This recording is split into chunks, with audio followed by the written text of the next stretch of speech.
नमस्कार दोस्तों, ढोल में पोल चैनल में आप सब मित्रों का हार्दिक स्वागत करता हूं। दोस्तों, आज के इस वीडियो में हम एक बड़ा ही रोचक और दिलचस्प प्रसंग देखते हैं। दसम स्कंद में है श्रीमद् भागवत में। ये श्रीमद् भागवत सुधा सागर है, गीता प्रेस गोरखपुर की है दोस्तों। और इसमें दसम स्कंद है, पृष्ठ 786 पर है, 78वां अध्याय है। इसमें प्रसंग है कि एक बार जो है बलराम जी, जो कृष्ण के बड़े भाई हैं, सौतेले भाई हैं, और वो जाते हैं क्या नाम है तीर्थ करने के लिए। और किस तरह से वो देखते हैं कि सूत जाति के रोमहर्षण जी कथा बाँच रहे हैं, पढ़ रहे हैं, 88,000 ऋषि मुनि सुन रहे हैं। तो उनको गुस्सा आता है, किस कारण देखिएगा आप, इसमें दिया हुआ है, और वो उसे मार देते हैं, रोमहर्षण को। तो दोस्तों, बड़ा ही रोचक प्रसंग है ये बलराम जी का, इसको हम देखते हैं। और इससे पूर्व बलराम जी के चरित्र के बारे में कुछ जान लेते हैं कि बलराम जी किस तरह के व्यक्ति थे, किस तरह के भगवान थे। वो उन्हें हम भगवान मानते हैं, विष्णु का अवतार उन्हें भी मानते हैं, कृष्ण जी की तरह। तो दोस्तों, इसमें हिंदू जाति का उत्थान और पतन, रजनीकांत शास्त्री जी की ये पुस्तक है। इसमें बलराम जी के बारे में 206 पेज पर दिया हुआ है कि श्री कृष्ण के चरित्र की समीक्षा, उनसे बड़े तथा सौतेले भाई बलराम के चरित्र पर विचार करने पर मालूम पड़ता है कि ये भी राम श्री कृष्णादिकों की तरह अवतारी पुरुष माने जाते हैं। जैसा कि श्रीमद्भागवत दसम स्कंद अध्याय 65 में यमुना की तथा अध्याय 68 में कौरवों की स्थितियों से मालूम होता है। यमुना कहती है, राम राम महाबाहो न जाने तब विक्रमम यस्से कांसेन विद्रता जगति जगतपते। 26वां श्लोक। परम भावम भगवतः भगवन माम जानतीम भोक्तुर्महर्ष विश्वामात्मनम प्रपन्नाम भक्त वत्सला। 27वां श्लोक।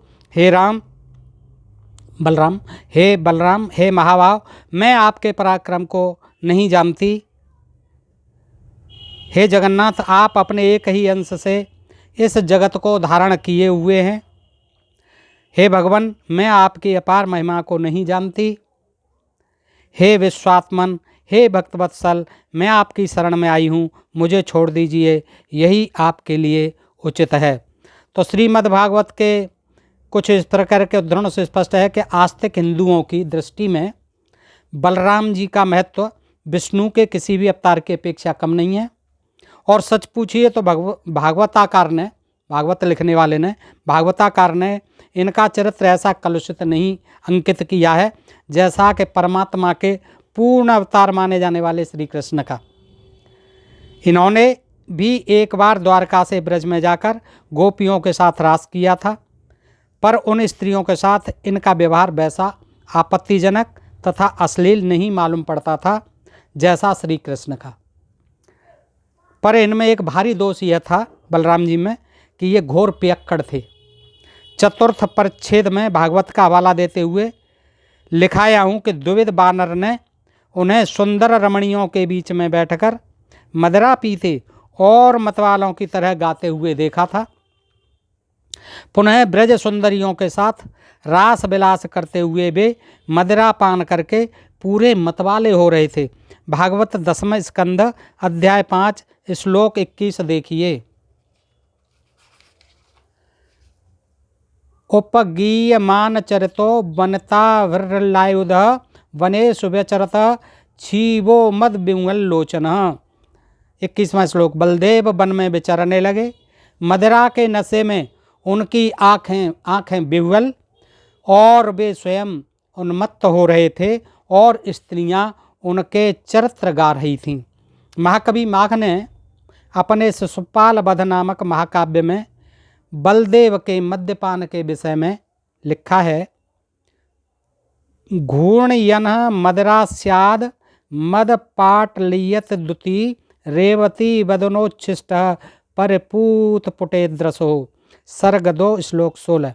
बलदेव अपनी आँखों को, जिनकी चमक मद्यपान जनित मद से लाल हो गई थीं तथा जिनकी पलकें रतकालीन चुंबन के कारण रेवती के मुँह के झूठन से पवित्र हो गई थीं, नचाते हुए बोले, पुनश्च कक्कोदिम कन्या वक्त्रांतर्वास लब्धादिवासया मुखामोद मदरया कृतानुव्यागमुद्रमन।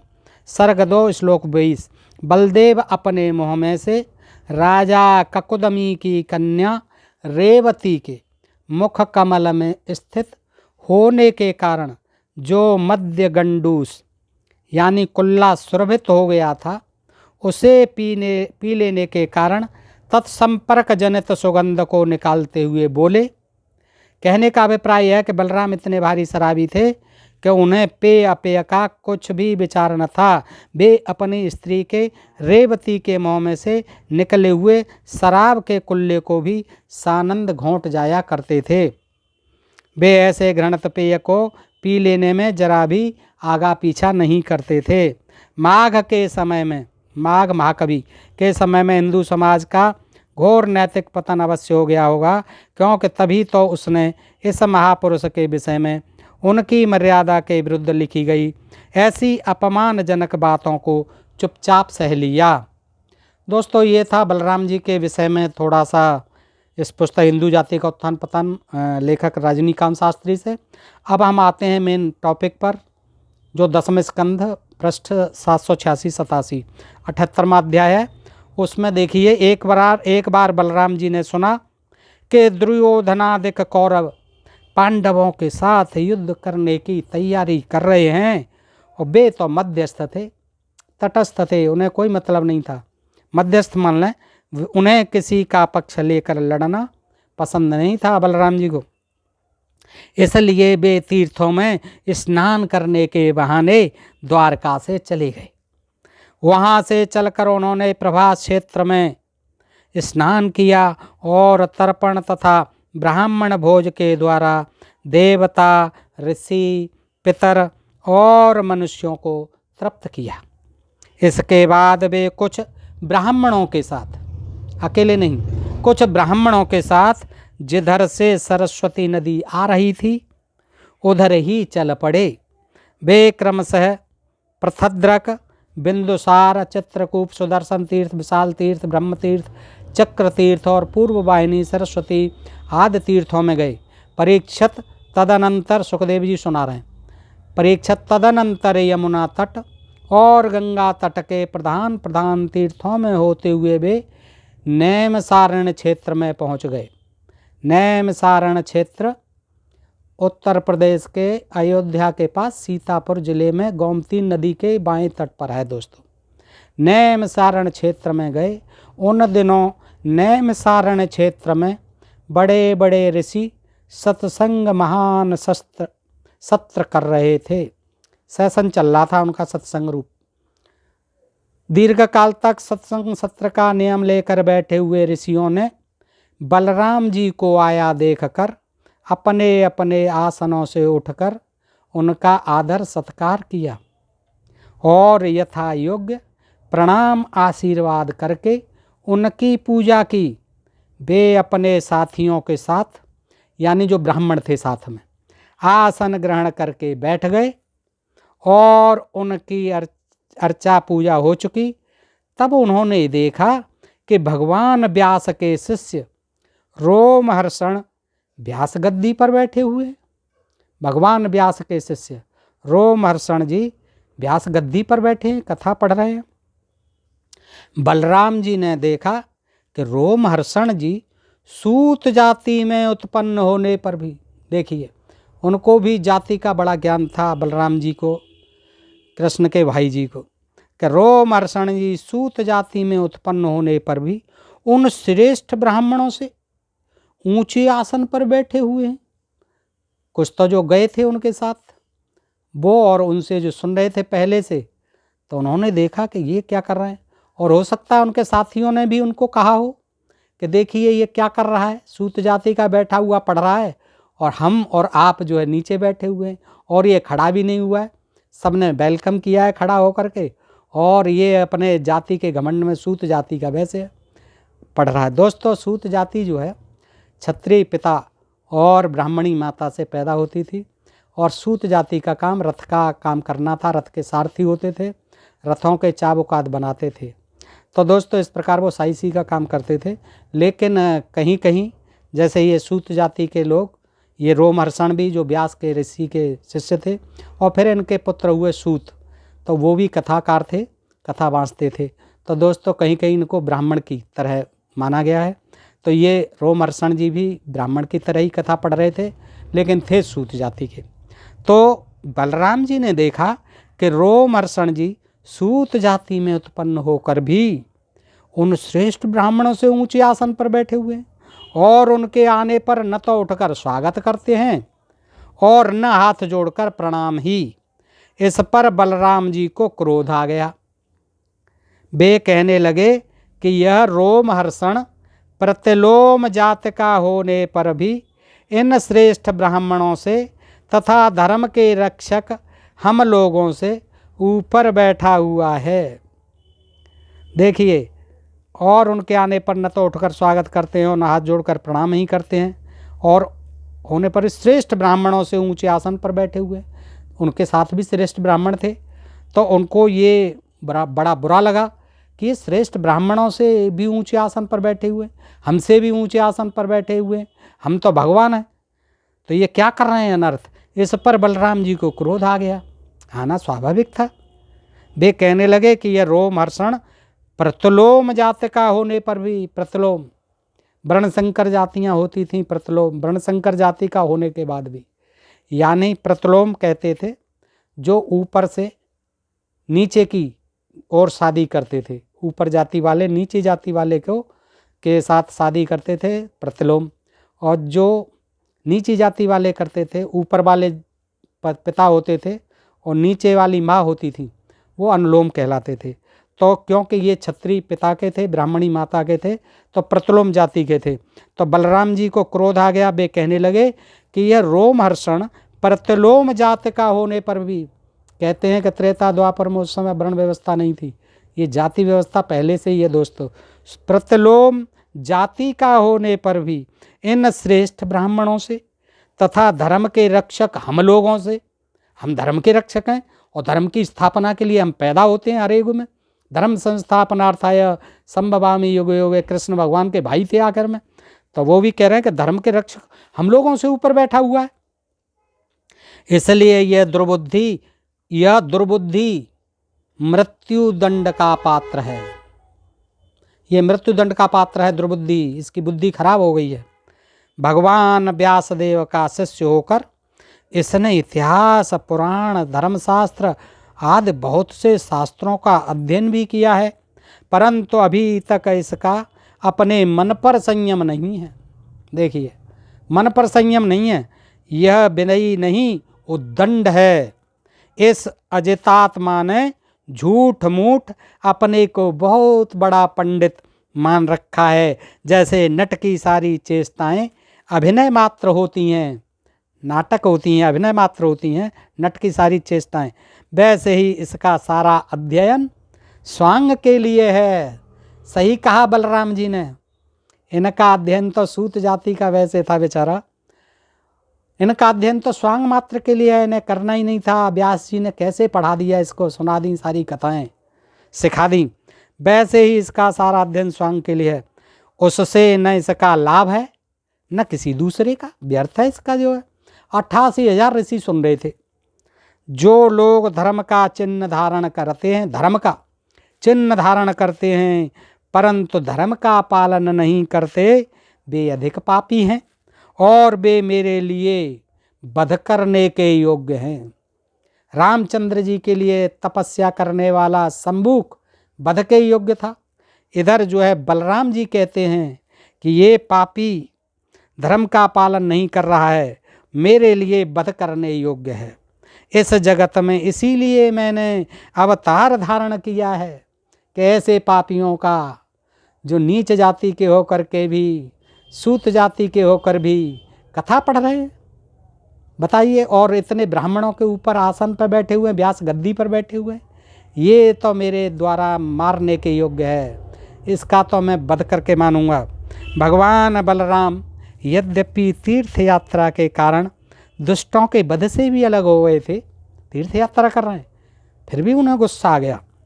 फिर भी इतना कहकर उन्होंने अपने हाथ में स्थित कुश की नोक से उन पर प्रहार कर दिया।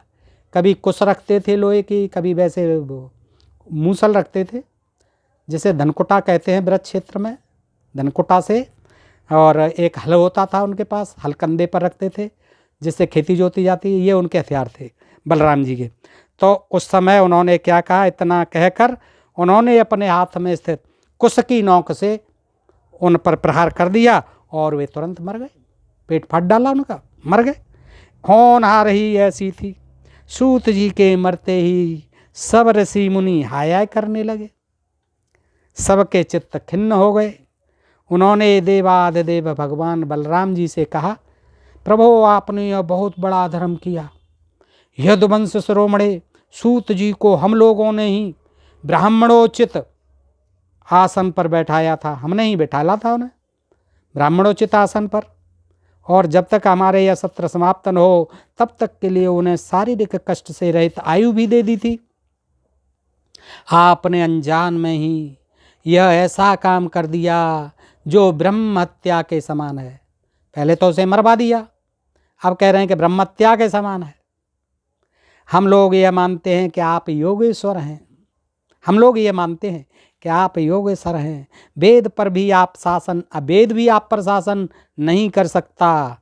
फिर भी आपसे यह प्रार्थना है कि आपका अवतार लोगों को पवित्र करने के लिए हुआ है। यदि आप किसी की प्रेरणा के बिना स्वयं अपनी इच्छा से ही इस ब्रह्म हत्या का प्रायश्चित कर लोगे तो इससे लोगों को बहुत शिक्षा मिलेगी, बहुत शिक्षा मिलेगी। अब प्रायश्चित कर लो, मार तो दिए ही आपने, तो लोगों को भी शिक्षा मिलेगी कि ब्राह्मण के आसन पर मत बैठना, व्यास गद्दी पर, नहीं तो भगवान मार देंगे तुम्हें कोई न कोई कहीं से प्रकट होकर के। भगवान बलराम ने कहा, मैं लोगों को शिक्षा देने के लिए, सबक सिखाने के लिए, लोगों पर अनुग्रह करने के लिए, कृपा करने के लिए इस ब्रह्म हत्या का प्रायश्चित अवश्य करूँगा। अतः इसके लिए प्रथम श्रेणी का, फर्स्ट डिग्री का, फर्स्ट क्लास का जो प्रायश्चित हो, आप लोग उसी का विधान कीजिए। आप लोग इस सूत को महर्षि को नहीं, व्यास जी को नहीं, कथावाचक जी को नहीं, आप लोग इस सूत को लंबी आयु, बल, इंद्रिय शक्ति आदि जो कुछ भी देना चाहते हो मुझे बतला दीजिए, मैं अपने योग बल से सब कुछ संपन्न किए देता हूँ। देखिए क्या बहकी बहकी बातें हैं, क्या उल्टा उल्टा ज्ञान है। मार दिए और अब कह रहे हैं कि आप मुझे ऐसी विधान बताओ ताकि मैं सूत को लंबी आयु दे दूँ, बल, इंद्रिय शक्ति आदि जो कुछ भी देना चाहते हो मुझे बतला दीजिए, मैं अपने योग बल से सब कुछ संपन्न किए देता हूँ। मार मुर के कह रहे हैं, संपन्न किए देता हूँ। ऋषियों ने कहा, बलराम जी आप ऐसा कोई उपाय कीजिए। वो उन पे कह रहे हैं, वो उनसे कह रहे हैं कि ऐसा फर्स्ट डिग्री का मुझे बताइए कोई विधान। और अब वो ऋषि कह रहे हैं, अरे बलराम जी आप ऐसा कोई उपाय कीजिए जिससे आपका शस्त्र, पराक्रम और उनकी मृत्यु भी व्यर्थ न हो, और हम लोगों ने जो वरदान दिया था वह भी सत्य हो जाए। हमने वरदान दिया था इन्हें, मर जाओ जल्दी, कथा बाँचो, आ रहे होंगे बलराम जी और मार देंगे, अमर हो जाओगे। हमने भी जो ज्ञान दिया वो भी सत्य हो गया उनको, और आपने भी अपने हथियार का जो अस्त्र का प्रयोग किया, पर बल और पराक्रम ये भी व्यर्थ नहीं गया। फिर भगवान बलराम ने कहा कि ऋषियों, वेदों का ऐसा कहना है कि आत्मा ही पुत्र के रूप में उत्पन्न होता है। वेदों का ऐसा कहना है, ज्ञान देने लगे बलराम जी। वेदों का ऐसा ही कहना है कि आत्मा ही पुत्र के रूप में उत्पन्न होता है, इसलिए रोमहर्षण के स्थान पर उनका पुत्र आप लोगों को पुराणों की कथा सुनाएगा। उनका पुत्र, अब उन्हें तो मैंने मार दिया, लेकिन उनके पुत्र को बना लेना अपना, उसका कर देना इस पर राज्याभिषेक व्यास गद्दी पर, वो सुनाता रहेगा। फिर सूत जाति के वही सूत ऋषि ने सुनाई है कथाएँ, उसे मैं अपनी शक्ति से उसे दीर्घायु कर दूंगा, इंद्रिय शक्ति और बल दिए देता हूँ। ऋषियों इसके अतिरिक्त, अब यहाँ तो हो गया, उन्होंने नियुक्त कर दिया, कोई बात नहीं जो हो गया।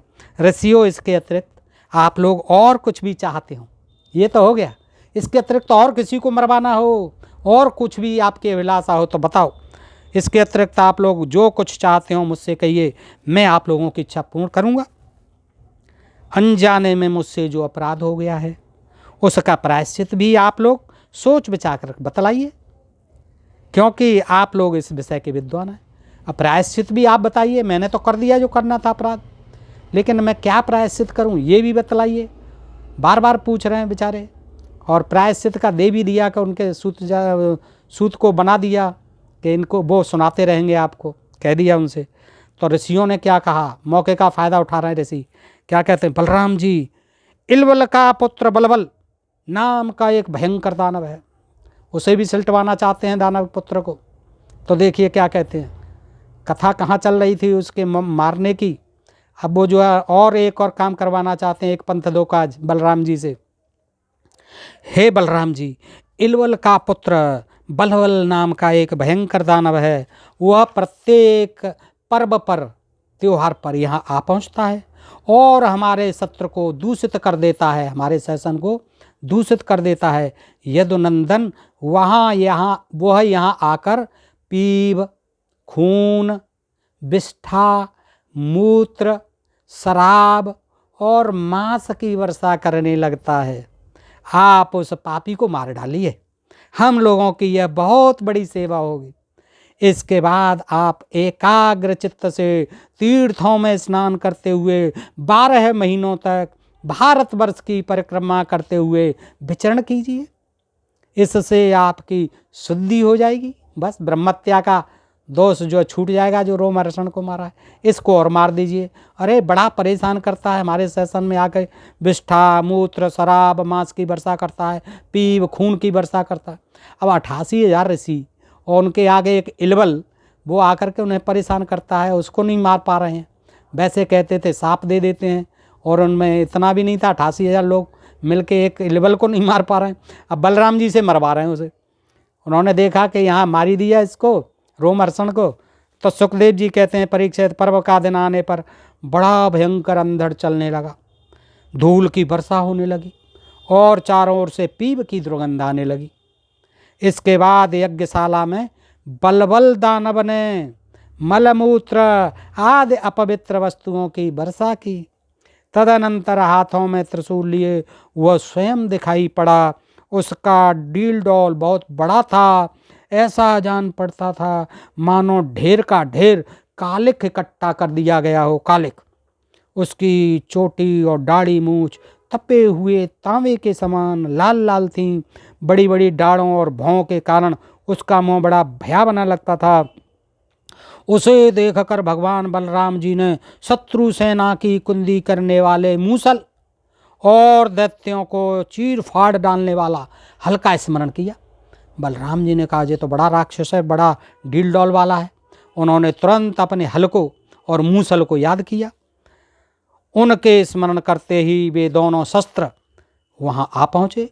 वो तो आज्ञाकारी थे, हल और वो मूसल दोनों ही आ पहुँचे। बलराम जी ने आकाश में विचरने वाले बलबल दैत्य को अपने हल के अगले भाग से खींच लिया।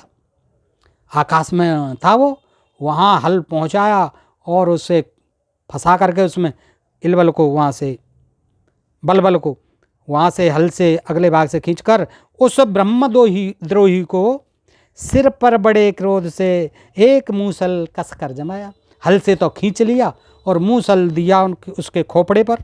ललाट फट गया और वह खून उगलता तथा आर्त स्वर से चिल्लाता हुआ धरती पर गिर पड़ा, ठीक वैसे ही जैसे वज्र की चोट खाकर गेरू आदि से लाल हुआ कोई पहाड़ गिर पड़ा हो। नैमिषारण्यवासी महाभाग्यमान मुनियों ने बलराम जी की स्तुति की, उन्हें कभी न व्यर्थ होने वाले आशीर्वाद दिए और जैसे देवता लोग देवराज इंद्र का अभिषेक करते हैं वैसे ही उनका अभिषेक किया। इसके बाद ऋषियों ने बलराम जी को दिव्य शस्त्र, दिव्य वस्त्र और दिव्य आभूषण दिए तथा एक ऐसी वैजंती माला भी दी जो सौंदर्य का आश्रय एवं कभी न मुरझाने वाले कमल के पुष्पों से युक्त है।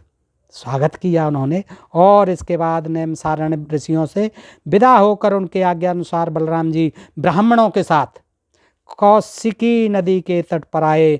वहाँ स्नान करके वे उस सरोवर पर गए जहाँ से सरयू नदी निकलती है। दोस्तों, इस प्रकार वो अपने तीर्थ यात्राओं में फिर जा रहे हैं बलराम जी। 2 को सिलटा गए, मार गए।